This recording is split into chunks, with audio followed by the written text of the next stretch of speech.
자, 그래서 이제 첫 번째 1단원 생명과학의 이해 그래가지고 이제 첫 번째 나오는 게 생명현상의 특성 그래서 나오죠. 그러니까 들으면서 이제 방학 때 했던 얘기 잘 떠올리란 말이에요. 그러니까 생명체라고 부르는 애들에게서는 당연히 생명 현상이 일어나고 있다 이 말이지. 그러면 그 생명 현상이라고 할 수 있는 특징이 뭐가 있느냐? 한 7가지 정도가 나오게 됩니다. 첫 번째가 뭐야? 모든 생명체는 세포로 이루어져 있다는 얘기. 세포로. 그지? 세포로 이루어져 있다는 얘기. 세포로. 그지? 자, 세포라고 하면 반드시 뭐가 있어야 된다? 그렇지. 세포막이 있어야 되고요. 그 다음에 또 뭐가 있어야 돼? 일단 단백질이 있어야 돼. 그지? 단백질. 그러니까 단백질 만드는 곳이 어디냐면 이제 세포 소기관이 리보솜이지. 리보솜 반드시 있어야 되고 그 단백질의 설계도가 뭐야? 핵산이지. 그래서 세포막, 그다음에 뭐 DNA, RNA라고 하는 핵산, 그다음에 단백질 만들어진 리보솜 요 3가지는 또 반드시 갖고 있어야 우리가 이제 세포다라고 얘기할 수 있다 이 말이지. 근데 그래서 모든 생물은 세포로 이루어져 있는데 하나의 세포로만 이루어진 생물 우리가 뭐라 부르지? 단세포 생물이라 부르는 거고, 그지? 뭐 우리 사람처럼 이제 무수히 많은 세포들로 이루어진 애들은 다세포 생물이라고 하지, 그지? 다세포 생물이라고. 그래서 이제 우리가 흔히 동물이니 식물이니 하는 건 다세포 생물을 가지고 동물과 식물로 또 구분을 하는 거지. 동물, 식물 이렇게 구분을 하는데 단세포는 뭐 세포가 하나니까는 굳이 뭐 따질 거는 없다만 다세포 같은 경우에 이제 무수히 많은 세포들이 모여서 동물이 되고 식물이 되는 건데 얘네들은 어떤 구성 단계를 거친다 이 말이야. 구성 단계. 그지? 구성 단계. 그래서 뭐 여기는 지금 나오지는 않는데 간단하게 얘기하자면 이런 거지. 예를 들어서 동물은 어떤 단계지? 예를 들어 동물을 이루는 세포들이 있을 거 아니야. 맞지? 우리가 학교에서 뭐 자세하게 안 했지? 뭐 세포의 종류 뭐 하고 뭐 조직 종류 뭐 하고 했어? 자, 그래서 이제 세포 기본적으로 동물이건 식물이건 걔네를 구성하는 세포들이 다양하게 있을 거란 말이에요. 그죠? 동물 같은 게 뭐 예를 들어 내 피부를 이루는 세포가 있을 것이고 우리 배웠지만 뭐 신경 세포가 있을 것이고 뭐 근육 세포가 있을 것이 등등등 여러 종류의 세포가 있겠지. 그럼 이제 그런 여러 세포들이 모여서 조직이라는 게 만들어지고 그다음에 그런 서로 다른 조직들이 모여서 이제 어떤 특정한 형태를 갖고 특정한 기능을 수행하는 기관이라는 게 만들어지고 그다음에 그 기관들 중에서 이제 뭐 예를 들어 뭐 위, 소장, 뭐 대장 이런 여러 기관들이 있잖아. 그런 기관들 중에서 이제 또 하는 일이 비슷한 기관들이 모여서 기관계라는 게 형성이 되고, 그죠? 그다음에 그런 기관계들이 모여서 결국 하나의 개체가 된다. 그래서 어떤 구성 단계를 거친다라는 거지. 그다음에 식물의 경우도 마찬가지로 이제 식물을 구성하고 있는 여러 종류의 세포들이 있을 것이고, 그럼 그 세포들 중에 비슷한 세포들이 모여서 이제 조직이라는 게 만들어지지. 그다음에 이제 식물은 뭐 여기 이제 동물도 식물과 좀 다르긴 한데 조직계라는 게 만들어지. 조직계. 이제 조직계가 만들어지고 그런 서로 다른 조직계가 모여서 이제 하나의 기관이 형성되고 그런 기관들이 모여서 결국 하나의 개체가 된다. 그래서 차이라고 한다면은 이제 기관계라는 구성 단계는 동물에만 있고 조직계라고 하는 구성 단계는 식물에만 있는 단계다. 그래서 어쨌든 우리가 다세포 생물이라고 하는 애들은 이런 어떤 유기적인 구성 단계를 거쳐서 만들어지게 된다라는 거. 핵심은 어쨌든 세포로 이루어져 있다는 얘기지. 모든 생물은.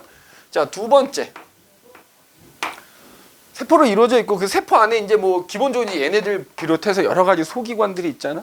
그럼 그 소기관들이 뭘 해? 그 안에서 또 여러 가지 일종의 화학 반응을 한단 말이에요. 두 번째가 바로 뭐다? 물질 대사를 한다는 거야. 물질 대사. 자, 물질 대사에 대해서는 어차피 뒤에 가면 자세히 나오니까 여기서 간략하게 언급. 자, 물질 대사라는 게 뭐다? 세포 안에서 혹은 생명체 안에서 일어나는 모든 종류의 화학 반응을 우리가 물질 대사다 이렇게 얘기하지. 체내에서 또는 세포 안에서 세포 내. 그러니까 예를 들어서 뭐 식물 같은 경우에 뭐가 있니? 그 세포 안에 뭐 엽록체 들어 있을 거 아니야. 그럼 엽록체에서 뭐가 해? 광합성이라는 거 할 거 아니야. 그지? 광합성이라는 거. 자, 이거 어차피 뒤에 나오니까 그 밑에 선생님이 생략할 건 좀 생략을 할 겁니다. 이거 뒤에 가면 어차피 자세하게 하기 때문에. 알겠니? 저기 가면 자세하게 나오잖아. 우리 페이지로 몇 페이지야? 그 뒤에 가면 저기 31페이지 가면 물질대사에 대해서 자세히 얘기하니까 여기서는 그냥 물질대사라는 걸 한다라는 걸로 정도로만 얘기하자고. 알겠니? 자, 그래서 체내에서 일어나는 모든 종류의 이제 화학 반응을 물질대사라고 하는 거고, 단세포 생물이건 다세포 생물이건 어쨌든 세포로 이루어져 있기 때문에 무조건 물질대사라는 게 일어난다 이 말이야. 세포 안에서가 됐건 그 세포로 이루어진 개체가 됐건. 물론 이제 두 가지 특징이 있지. 뭐 종류도 뭐 동화작용이다, 이화작용이다라는 게 있고, 그리고 물질대사가 일어날 때는 요건 얘기하자. 두 가지 특징 뭐지? 반드시 뭐가 필요하다?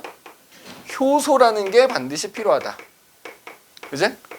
그 다음에 두 번째는 에너지가 출입한다라는 특징이 있죠. 이제 물질대사라는 게 일어날 때는 반드시 촉매 역할을 하는 효소가 필요하고요. 그 다음에 에너지가 출입한다라는 거, 그지? 요거 좀 꼭 기억을 좀 해둘 필요가 있겠고, 뭐 이건 어차피 뒤에 가면 자세하게 나온다 그랬어. 그래서 어쨌든 모든 생명체는 물질대사라는 걸 한다라는 게 이제 두 번째 특징이 되겠다 이거지. 그러니까 바꿔 말하면 세포로 이루어져 있지 않고 물질대사하지 않으면 그거는 생명체가 아니란 얘기가 되겠지. 생명체에서는 생명 현상이 나타난다고 했고, 그 생명체 안에서 나타나는 생명 현상 이런 것들이 있다라는 얘기니까. 그죠? 그다음에 이제 세 번째로 뭐가 있냐? 자, 외부 자극이 주어졌을 때 그거에 대한 어떤 반응이 나타난다는 거야. 좀 이따가 이제 나올 텐데 이 각각의 특징들에 대한 예가 중요한 거야, 이 단원에서는. 세 번째는 뭐 자극에 대한 반응. 자극에 대한. 그러니까 어떤 자극이 뭐야, 그냥. 예를 들어서 뭐 간단히 내가 나를 꼬집는 것도 자극을 준 거고요. 어떤 내 몸 외부에서 어떤 환경이 변하면 그게 나한테는 자극인 거지. 그럼 그런 자극이 주어졌을 때 그게 하나의 세포라 하더라도 반드시 그거에 대한 어떤 반응이 나타난다 이거지. 대표적인 거로 뭐가 있어? 예를 들어서 내가 노화를 꼬집으면 아픔을 느껴, 그지? 그거 내가 꼬집는다는 자극을 줬을 때 네가 아픔을 느낀다는 반응이 나타난 거고, 맞지? 그 다음에 지금 여기 뭐 껐다 키우긴 좀 그렇다만, 껐다 키면은 본인은 못 느끼지만 그 끄면 내 동공이 커지고 불 켜면 동공이 작아지고 하는 것도 뭐야? 빛이라는 자극을 내 눈에 줬을 때 동공의 크기가 변한 어떤 반응이 나타나는 거지. 좀 이따 이제 요거에 대한 예들 쭉 나올 거고, 뭐 우리 방학 때 했던 것 중에 또 대표적인 그거 있지. 미모사의 잎을 건드리면 잎이 오므라드는 거. 그 다음에 예를 들어서 어떤 미생물이나 지렁이 같은 애한테 빛을 쬐이면 빛을 피해서 빛이 없는 쪽으로 이동하는 거. 이런 게 다 자극에 대한 반응이 예고요. 그러니까 모든 생명체는 자극이 가해졌을 때 그거에 대한 반응이 나타난다 이거지. 이제 그게 이제 세 번째 특징인 거야. 자, 네 번째 특징. 니네 학교에서는 이거 배웠을 거기 때문에 배운 내용하고 합쳐서 생각하면 됩니다. 자, 네 번째는 자, 항상성 유지. 자, 그러니까 항상성이라는 것도 마찬가지. 뒤에 가면 3단원에서 항상성에 대해서 계속 나오는데 이게 뭐지? 외부 환경이 어떻게 변하더라도 항상 몸을 혹은 세포를 일정한 그 세포의 상태를 일정하게 유지하려는 성질이 항상성이란 말이지. 그죠? 이것도 마찬가지로 그 예가 중요하다고요. 지금 여기 적는 얘네들 1, 2, 3, 4는 이 각각 현상에 대한 예들이 있을 거야. 뒤에 나오거든. 그 예들을 보고 이게 어떤 생명 현상의 특징에 대한 예인지를 구분하는 게 여기서 제일 중요한 것뿐이야. 그러니까 뭐 예를 들어 뭐 한두 가지만 언급하자면, 내가 더우면 어떻게 돼? 체온이 올라갔다는 거지? 그럼 체온을 낮추기 위해서 뭐가 나지? 땀이 난다고요. 반대로 내가 추워지면 어떻게 되지? 체온을 높이는 과정 중에 소름이 돋게 되는 거야. 그죠? 뭐 이런 것들. 그래서 뭐 그런 여러 가지 작용이 일어나면서 몸을 항상 일정하게 유지하려고 한다라는 거. 그러니까 이제 네 번째 항상성 유지가 되겠다 이거야. 그죠? 자, 그 다음에 다섯 번째는 적응과 진화. 그래서 나오죠. 적응. 자, 적응은 뭐냐면은 이제 예를 들어서 환경이 변한 거지. 그럼 그 환경에 말 그대로 이제 너무 갑자기 환경이 바뀌어 버리면 그거에 적응하지 못하고 죽는 생명체들도 있겠지만, 그 환경에 이제 살아남은 애들은 어떻게 돼? 오랜 시간에 걸쳐서 그 환경에 적응하려다 보면 어떤 신체 기관이 좀 변해간다거나 여러 세대에 걸쳐서, 아니면 뭐 습성이 변한다거나 하는 거가 이제 바로 적응이야. 적응. 어떤 환경 변화에 따라서 신체 구조가 달라지거나 어떤 습성이 달라져 가는 걸 우리가 뭐라 한다? 적응이라고 한다. 그럼 그게 여러 세대에 걸쳐서 계속 누적이 되다 보면 아예 새로운 종이 될 수 있거든. 그게 이제 뭐야? 진화라는 거지. 모든 생명체들은 환경이 바뀌면 거기에 적응하려고 하고, 적응하려고 하다 보면은 결국 뭐가 일어나더라? 진화라는 걸 하게 된다 이 말이야. 그래서 거기 밑에 보면은 적응과 진화의 어떤 구분법 그래서 나와 있죠. 거기다 한번 이렇게 이제 표시를 한번 해보자고. 그러니까 예를 들어서 어떤 예시가 주어지거나 어떤 설명이 나왔을 때 뭐 유전자가 달라졌다는 등, 형질이 달라졌다는 등 이런 말이 나오면 진화에 해당이 되는 거고, 그 다음에 뭐 생물 종의 다양성이란 말이 나와도 진화. 그러니까 여기 써볼게. 뭐 예를 들어서 진화하고 적응이라는 걸 구분해야 되잖아. 어떤 예시가 주어졌을 때. 그래서 뭐 유전자가 달라졌다는 등, 뭐 예를 들어서 오랜 시간이 지나서 생물 종다양성이 뭐 예를 들어서 감소했다는 등, 늘어났다는 등, 이런 말. 그 다음에 거기 보면 또 뭐 있어? 예를 들어서 어떤 과거와 현재 사이 어떤 긴 시간 간격이 있더라는 말이 들어가 있으면, 그 다음에 또 마찬가지로 어떤 대립, 뭐 이거는 거의 안 나오긴 하지만 뭐 대립 유전자의 빈도가 뭐 달라졌다 뭐 이런 말 나오면, 이러면 다 이제 진화라고 생각하면 되는 거다. 정리를 하자면 적응은 바뀐 환경에 말 그대로 적응해서 신체 기관이 점점점 변해간다든지 아니면 어떤 습성이 변해가는 거고, 그게 말 그대로 이제 오랜 시간 누적이 되고 하다 보면 진화가 일어난다고. 그래서 오랜 시간 누적되다 보면 결국 유전자가 달라지는 거고, 종다양성이 달라지는 거고, 결국 그 집단을 이루고 있는 유전자의 빈도가 달라지고 하는 등의 진화가 일어난다 이 말이지. 알겠네? 그래서 거기 이걸 써놓은 이유는 이게 구분할 줄 있어야 된다. 어떤 예시가 주어졌을 때 이게 적응의 예인지 진화의 예인지 구분하라는 얘기인 겁니다. 알겠네? 이거 마찬가지로 뒤에 그 예시들이 나오니까 예시 갖고 연습을 좀 하도록 하고요. 자, 여섯 번째로는 자, 그 다음 페이지 2페이지 넘기시면 되겠죠? 뭘 한다? 발생과 생장을 한다는 거죠. 발생과 생장. 자, 이거 우리 다 방학 때 했던 거니까. 자, 발생이라는 건 뭐지? 예를 들어서 동물이, 특히 이제 다세포 생물의 경우에는 동물이나 식물이나 대부분 자손을 만들 때 뭘 만들지? 생식세포를 만들어서 생식세포 결합에 의해서 대부분 자손이 태어나. 유성생식이라고 하죠. 유성생식. 그 단세포 생물들은 대부분 무성생식을 한다고. 그러면 대부분의 동물과 식물들이 유성생식을 할 때 뭐 예를 들어 동물이라고 치면 암컷의 난자하고 수컷의 정자가 서로 이제 뭐가 되냐? 수정을 하겠지. 맞아? 수정을 합니다. 수정을 하면 수정란이라는 게 만들어지겠지. 그럼 이제 우리 세포 분열에서 배웠잖아요. 수정란이 이제 어떻게 된다? 세포 분열을 해요. 하나가 둘로 쪼개지고 둘이 네 개로 쪼개지고, 그지? 그 점점 돼서 뭐 예를 들어서 이제 이게 개구리의 난자고 정자였다고 하면, 이게 개구리의 수정란이라고 하면, 그 수정란이 나날이라고 하는 세포 분열을 막 해가지고 결국에 막판에 가서 이제 뭐가 만들어져? 이렇게, 응? 올챙이가 예를 들어서 한 마리 이렇게 만들어졌다고 치자고. 여기까지. 여기까지가 뭐, 그러니까 말 그대로 발생이라는 건 뭐야? 없던 게 생기는 거지, 그지? 없던 게 생기는 거고, 생장은 뭐야, 그러면? 그치, 생겨난 게 이제 점점점 자라나는 게 생장인 거지. 그래서 우리가 개구리 갖고 얘기하자면 난자와 정자가 수정을 해서 수정란이 되고, 수정란이 올챙이로 되기까지의 과정이 발생이라고 하고, 그럼 이제 올챙이가 된 이후에 이제 어떻게 되겠어요, 얘가? 뒷다리가 생겨나고 앞다리가 생겨나고 그러면서 꼬리가 없어지고 해서 결국 하나의 깨골 개구리가 되기까지의 과정은 뭐가 되는 거야? 생장이라고 하는 거지. 그치? 발생과 생장을 한다 이거야. 그래서 모든 생명체들은. 특히 이제 다세포 생물의 경우가 여기에 되겠지. 단세포는 아니고. 그러면 야, 발생과 생장이 일어날 때 공통점은 뭐지? 뭐를 통해서? 세포 분열을 통해서 발생과 생장을 한다는 거지. 수정란이 된 이후에 수정란이 된 이후에 뭐야? 나날이라고 하는 일종의 체세포 분열이 일어나가지고 올챙이가 만들어지는 거고, 맞지?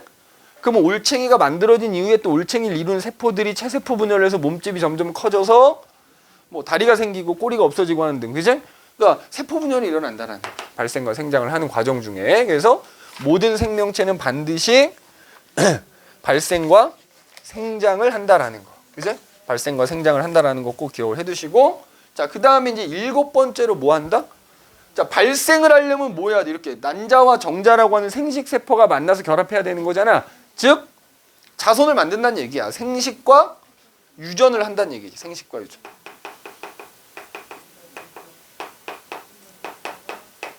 그래서 생식이라는 게 뭐지? 자기와 닮은 자손을 남겨서 그제 그 종을 계속 유지하려고 하는 게 생식인 거고, 그 생식을 하는 과정 중에 이제 우리가 배웠던 뭐야? 예를 들어서 동물이나 식물들은 이제 그 생식기관에서 생식세포 분열이라는 걸 해가지고 생식세포를 만들지?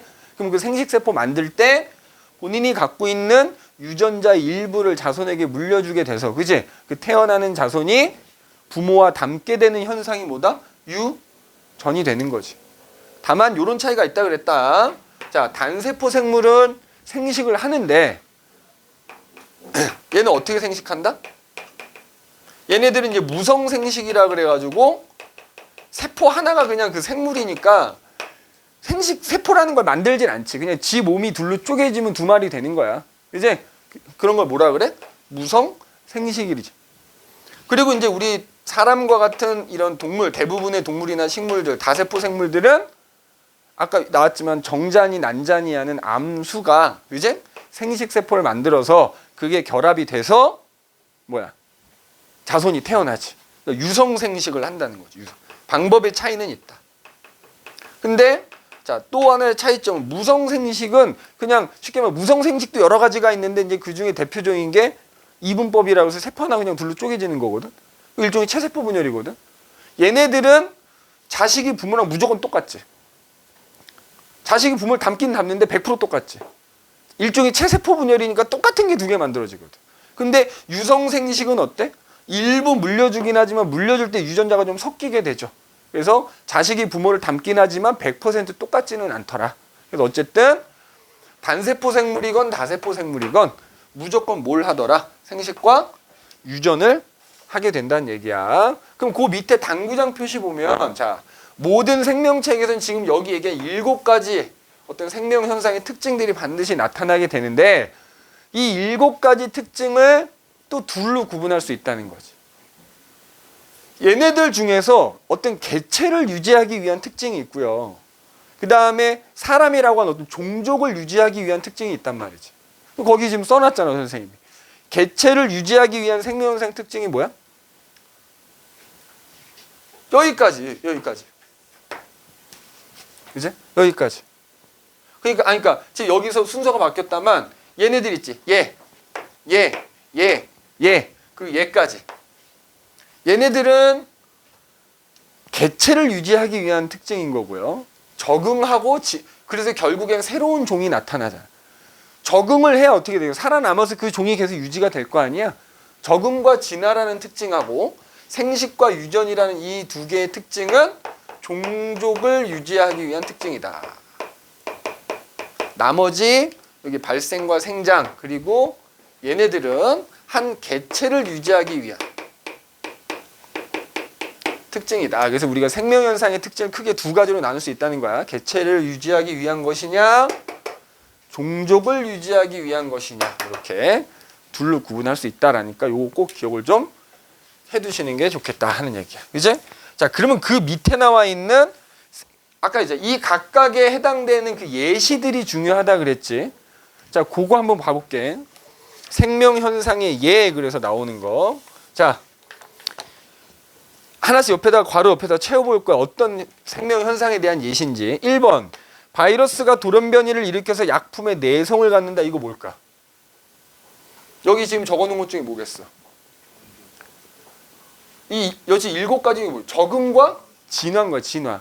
그러니까 바이러스도 돌연변이니까 뭐하고 관계? 유전하고 관계가 있잖아. 그치? 근데 사실은 얘가 생식하는 건 아니니까 바이러스가 세균 안에서 지가 갖고 있는 DNA를 복제해서 막 그 수를 늘리다 보면 DNA가 조금씩 달라져갖고 소위 말하는 돌연변이가 나타나거든?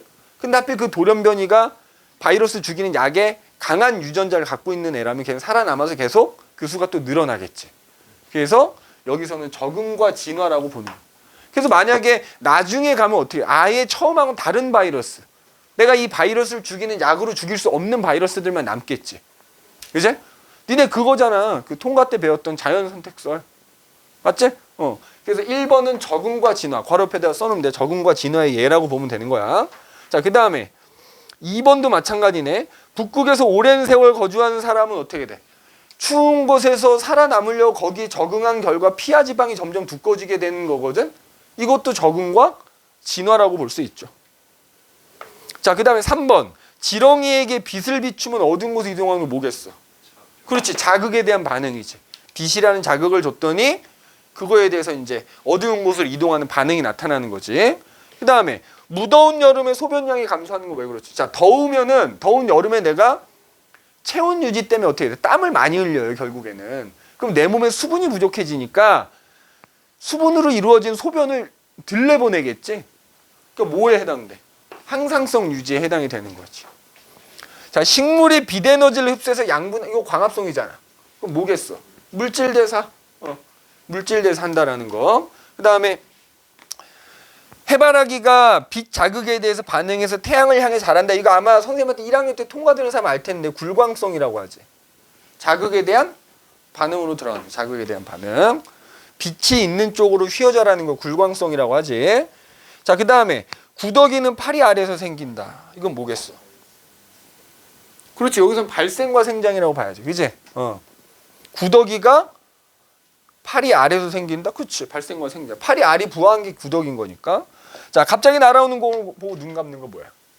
자극에 대한 반응이지. 자극에 대한 반응. 그 다음에 10번. 세포는 복잡한 구조로 돼 있다. 당연히 1번이겠지. 세포로 구성되어 있다라는 거. 뭐 이건 뭐 너무 당연히 세포 얘기가 나오니까. 자, 정상인 부모에서 유전병 아이가 태어나기도 한다. 11번. 생식과 유전이라고 볼 수 있는 거고. 자, 단풍나무 종자는 바람에 의해서 멀리까지 날아갈 수 있다. 이건 뭘까? 씨앗이잖아. 그 씨앗을 퍼뜨려서 자손이 태어나려니까 멀리까지 날려보내기 위해서 씨앗이 가벼워지고 공기주머니 같은 걸 갖게 된 적응과 진화라고 볼 수 있는 거죠. 적응과 진화. 그런 환경에 적응을 한 거죠. 자, 13번. 키가 큰 참나무는 햇볕을 많이 받는 위쪽과 아래쪽에 잎 모양이 다, 이거 니네 그 통과 때 배웠던 양엽과 음엽이지? 뭐겠냐? 적응과 진화. 이렇게 돼. 자, 마찬가지로 14번. 고지대에 사는 사람들이 저지대에 사는 사람들보다 적혈구수가 많다. 이것도 적응과 진화. 자, 15번. 봄에 태어난 호랑나비가 여름에 태어난 것보다 크기도 작고 색깔도 연하다. 이것도 니네 온도에 영향받은 거 배울 때 배웠을 텐데, 그지? 이것도 적응과 진화인 겁니다. 그지? 적응과 진화. 자, 16번도 마찬가지다. 선인장에 가시는 잎이 변한 거다. 적응과 진화. 17번. 토끼의 체온. 토끼와 같은 애들 정온동물이라고 하지? 체온이 항상 일정하다. 말 그대로 뭐야? 항상성 유지가 될 거. 그러니까 니네 문제 풀다 보면 나올 수 있는 보기에 대한 거 다 지금 써놓은 거라고 보면 돼. 집신벌레는 이분법으로 번식한다. 뭐야? 야, 얘들아, 집신벌레가 단세포 생물이거든? 걔네들은 그냥 세포 분열하면 2마리가 되는 거지. 그 아까 이분법이 무성생식이거든. 그러니까 여기서는 생식과 유전이라고 보면 되는 거야. 19번. 수정란이 세포 분열을 거듭해서 완전한 개체가 된다. 이거 뭐야? 아까 얘기했잖아. 이거 발생과 생장. 그지? 수정란. 자, 어머니가 생명이면 아들도 생명이다. 생식과 유전. 21번. 평지에서 홀로 자란 소나무에 가지는 숲속에서 자란 것보다 넓게 퍼진다. 야, 주변에 아무것도 없으니까 잎이 옆으로 쫙쫙쫙 퍼지는 거. 적응과 진화지. 적응과 진화가 될 거고. 그 다음에 제초제를 살포하면 저항성 잡초가 나타난다. 이거 뭐야? 이것도 마찬가지지. 제초제가 풀을 말라 죽이는 거거든. 그러면 그거에 죽지 않는 나무들만 살아남아서 걔네들이 번성을 하게. 적응과 진화야. 그것도 적응과 진화. 자, 25번. 참치는 바닷물보다 혈장의 염분 농도가 낮아서 체내에서 물이 빠져나가기 때문에 바닷물을 마시고 아가미로 염분을 배출한다. 이건 뭘까? 그렇지. 그 몸의 농도를, 그러니까 아가미를 통해서 바닷물을 흡수해갖고 농도 조절해서 항상성 유지를 보는 게 맞고요. 26번. 낮은 온도에서 기른 메뚜기는 색깔이 어둡고 높은 온도에서 기른 메뚜기는 색깔이 밝은 색이다. 그지? 이건 뭘까? 그치, 이것도 적응과 진화지. 그 온도라는 환경에 적응한 결과. 27번도 마찬가지야. 사람과 고양이와 고래의 팔의 겉모습은 다르지만 해부학적으로 살펴보면 골격의 유사성을 띈다. 그지?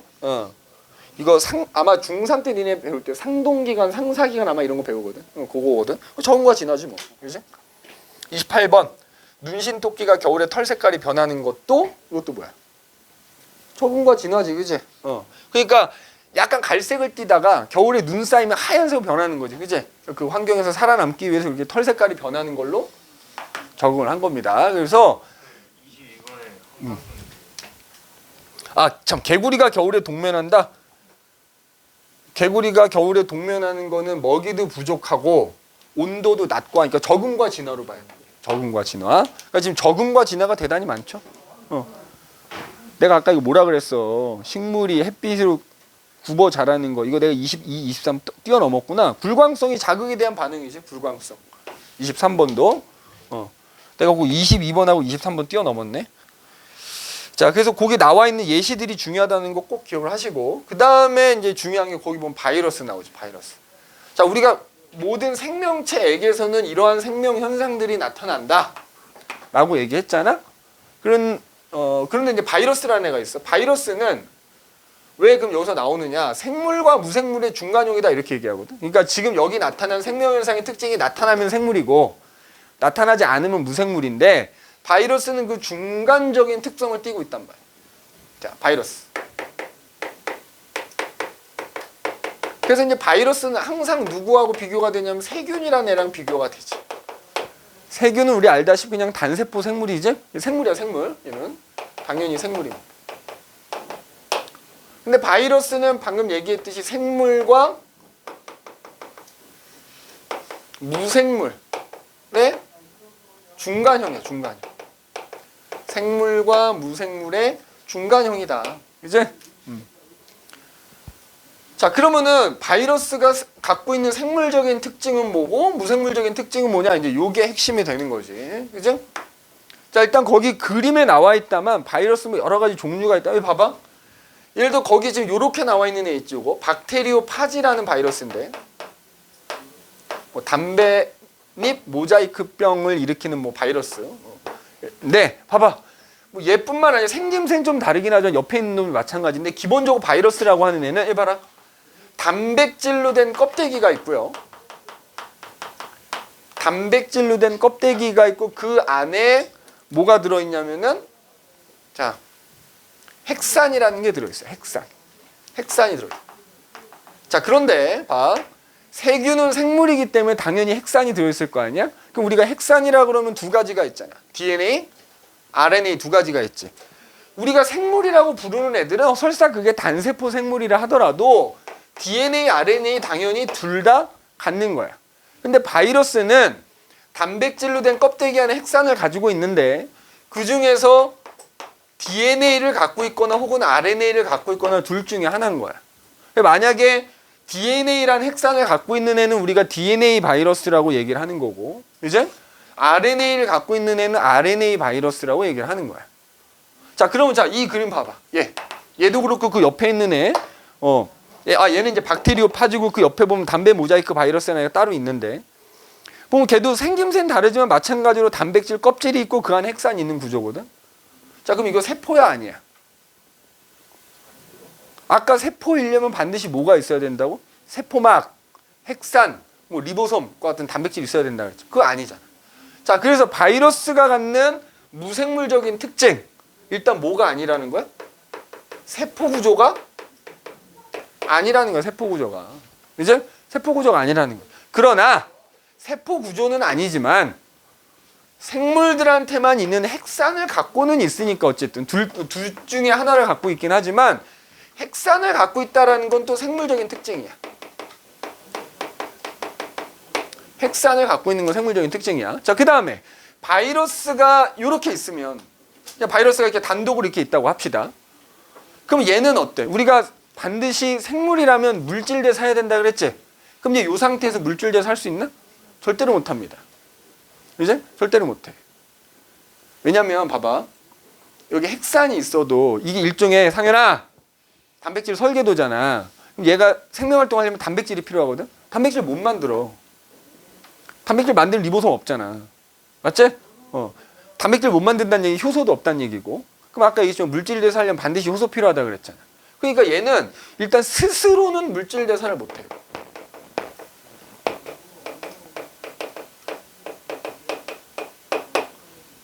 그러면 봐라. 얘가 만약에 이 바이러스가 2마리 되고 3마리 되고 4마리 되려면은 이 단백질 껍데기 만들어서 계속 만들어내야 되잖아. 그러지 못한다니까. 물질 대사를 못하니까 단백질 껍데기도 못 만들고 그렇다면 당연히 바이러스 수도 늘어나지 못하겠지. 즉 스스로 모두 못해? 증식하지도 못해요. 그죠? 그러니까 혼자서는 할 수 있는 게 아무것도 없어. 혼자서. 그런데 바이러스하고 세균을 비교하면 세균이 크기가 훨씬 커요.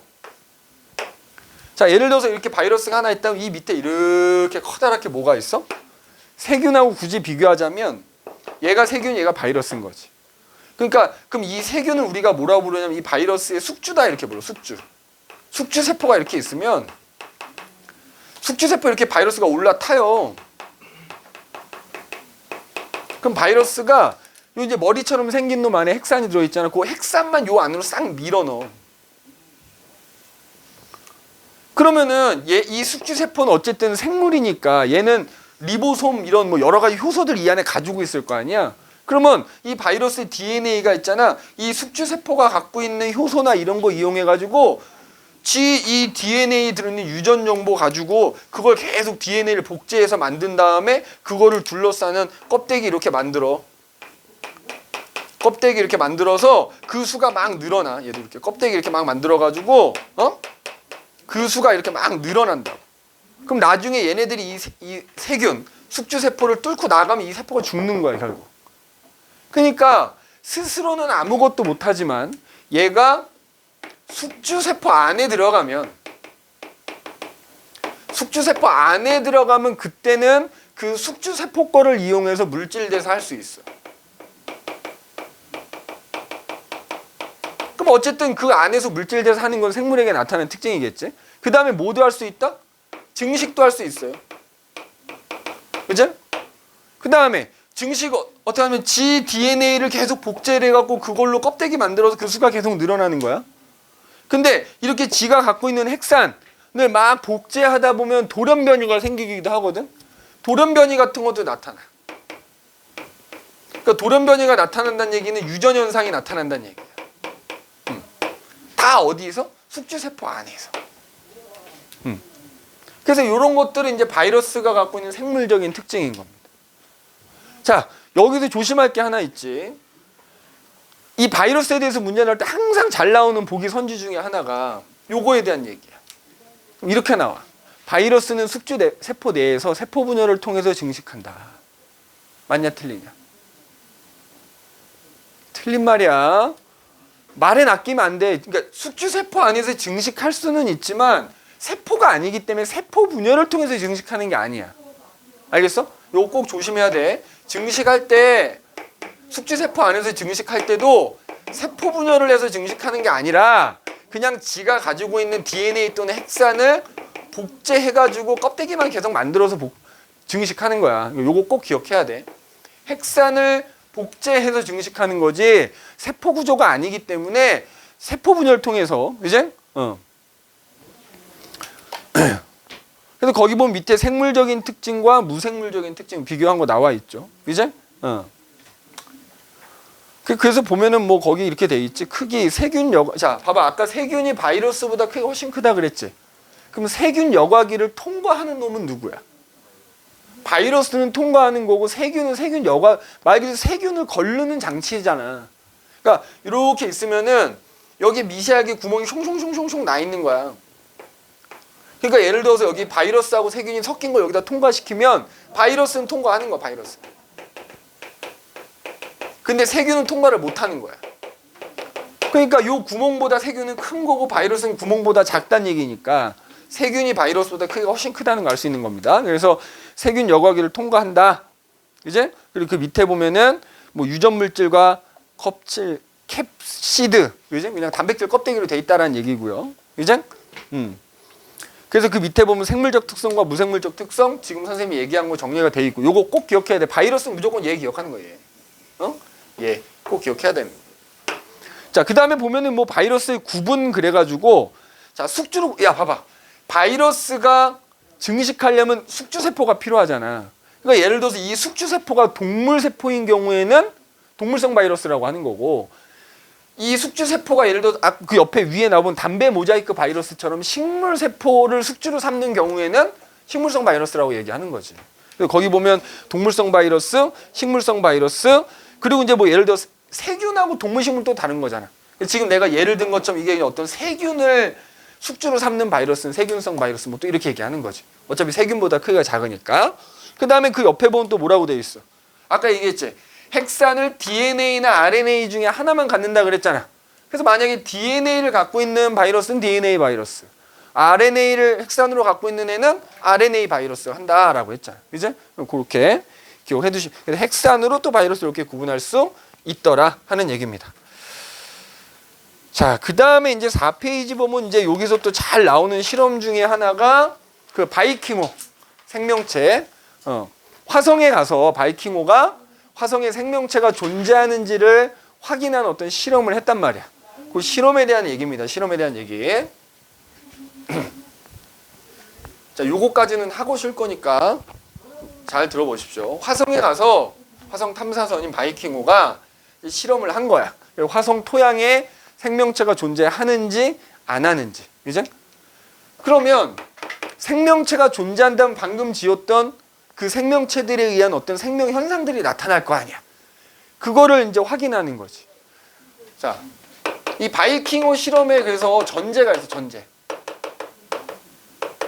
화성 토양에 생명체가 있냐 없냐를 확인하는 건데, 생명체가 존재한다면 아까 얘기했던 뭘 한다? 물질 대사를 할 것이다라는 전제로 이 실험을 합니다. 자, 전제가 뭐라고? 흙을 퍼가지고 이제 그 실험 용기에다가 그 화성 탐사 로봇이 담은 다음에 실험을 했겠지. 실험할 때 전제가 뭐였다? 생명체가 존재한다면 물질 대사를 할 것이다 이거야. 생명체가 존재한다면 물질 대사를 할 것이다. 그래서 그 토양을 가지고 실험을 해서 물질 대사 흔적을 찾는 거지.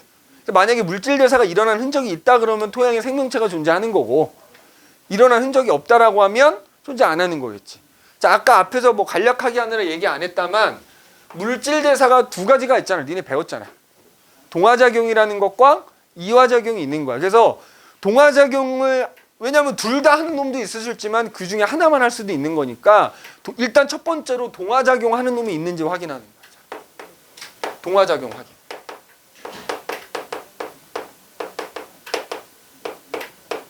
자, 이렇게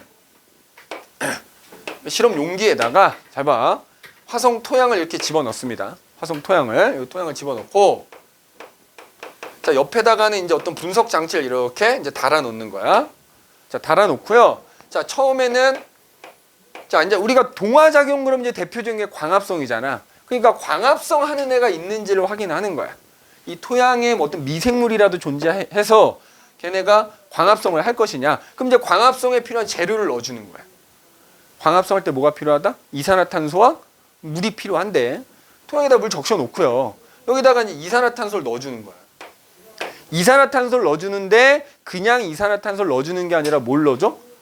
그러니까 14짜리 탄소. 우리 일반적으로 그냥 수업 시간에 이산화탄소 그러면 얘는 질량수가 12짜리거든. 12짜리가 아니라 14짜리. 그러니까 방사성 동위원소로 이루어진 이산화탄소를 넣어주는 거야. 넣어줘. 재료 넣어줬지? 그 다음에 이제 광합성해야 되니까 여기다 불 켜줘. 그래서 한참을 그렇게 이제 해줘. 근데 시간이 이제 어느 정도 흘렀어. 자, 그럼 이제 충분히 만약 광합성 하는 애가 있어서 뭐 충분하게 광합성을 했다라고 판단이 들면 여기 이산화탄소가 남아있을 수 있잖아. 그거 일단 뺍니다. 빼버려. 맞아? 자, 그럼 봐봐. 이제 아까 여기다 이산화탄소를 넣어줘가지고 이제 광합성을 했다면 여기에 뭐가 만들어져 있어야 되냐? 14짜리 탄소로 이루어진 포도당이 만들어져 있을 거야. 그지? 맞지? 자, 그런 다음에 이제 아까 지금 남아있던 이산화탄소 다 빼낸다 그랬다. 빼낸 다음에 얘를 가열해. 가열하면 어떻게 되는 거야? 이 포도당을 결국 포도당이 있다면 이 포도당을 태우는 셈이 되겠지? 맞아? 그럼 이걸 태우면 뭐가 생기냐? 상현아, 뭐가 생겨? 포도당을 태우니까 거기 들어있는 탄소 때문에, 그러니까 이 14짜리 탄소로 이루어진 이산화탄소를 넣어줘서 광합성을 했으면 그 결과 14짜리 탄소로 이루어진 포도당이 생겼을 거라고. 그런 다음에 생겼다고 치고 여기 가열하면 생겨 있다면 얘 때문에 얘가 타면서 뭐가 나와야 돼? 14짜리 탄소로 이루어진 이산화탄소가 나와야 되거든. 그럼 얘가 방사성 동위원소이기 때문에 얘가 방사능을 이렇게 방출한단 말이야. 그래서 여기다가 방사능 검출기를 달아놓는 거야. 근데 만약에 방사능 검출기에서 검출이 되면 뭐야? 얘가 생겼다는 얘기인 거야. 얘가 생겼다는 얘기는 얘가 생겼다는 얘기고, 얘가 생겼다는 얘기는 동화작용을 했다는 얘기가 되는 거지. 그런데 이 방사능 검출기로 해보니 아무런 변화가 없더라는 거지. 야, 아까 이산화탄소 넣어준 거 왜 빼준 거야? 남아있으면, 상현아, 너 졸면 너한테만 계속 질문한다. 남아있으면 그게 얘가 생겨서 얘가 탈 때 나오는 이산화탄소인지 남아있던 이산화탄소인지 모를 거 아니야. 그러니까 시간이 어느 정도 충분히 지나면 남아있던 이산화탄소를 먼저 뺀 다음에 그 다음에 가열을 하는 거지. 그래서 얘를 태웠을 때 그로 인해서 이산화탄소가 생겼다면 방사능이 검출될 것이다. 근데 검출되지 않았다. 따라서 이 화성 토양에는 동화작용을 하는 생물이 없다라고 이제 결론을 내렸단 말이지. 자, 두 번째는 그러면 동화작용하는 없을 수 있잖아. 우리 사람들 동화작용 못하니까 이번에 이화작용을 확인하는 거야. 이화작용.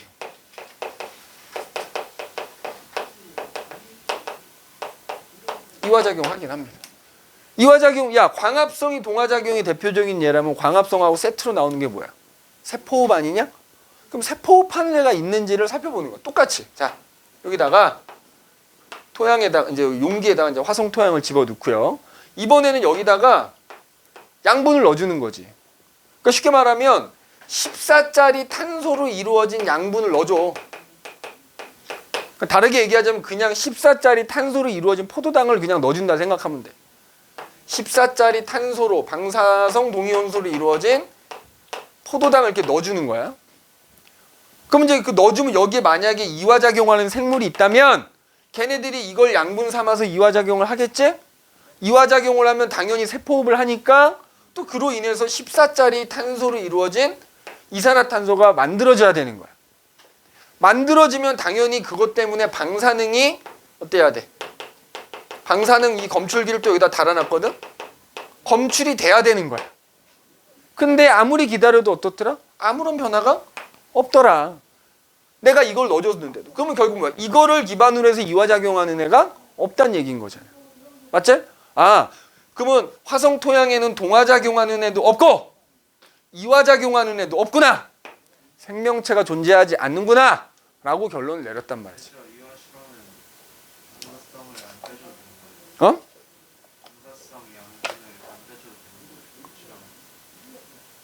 아, 얘도 빼줘야 되겠지?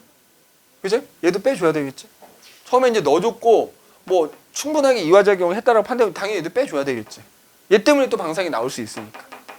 그지? 그래야지만 얘네들이 방출한 요거랑 구분이 되겠지? 근데 또 하나가 있어. 이화작용 확인하는 게 또 하나가 있어. 이번에는 그냥 양분을 넣어줘. 그냥 양분 넣어줘도 돼. 그러니까 여기 이제 토양이 있고 여기다가 그냥 양분 넣어주는 그냥 일반적인 포도당 넣어줘. 그 이번에는 여기다 뭘 달아놨냐면 기체 분석기를 달아놓는 거야. 그러면 자 만약에 여기에 이화작용하는 미생물이 있다 그러면 걔네들이 얘를 이용해서 뭐해? 세포호흡 하겠지. 세포호흡하면 당연히 이산화탄소가 생기겠지. 그러면 요 용기 안에 애초에 이산화탄소가 안 들어있었다고 치자고.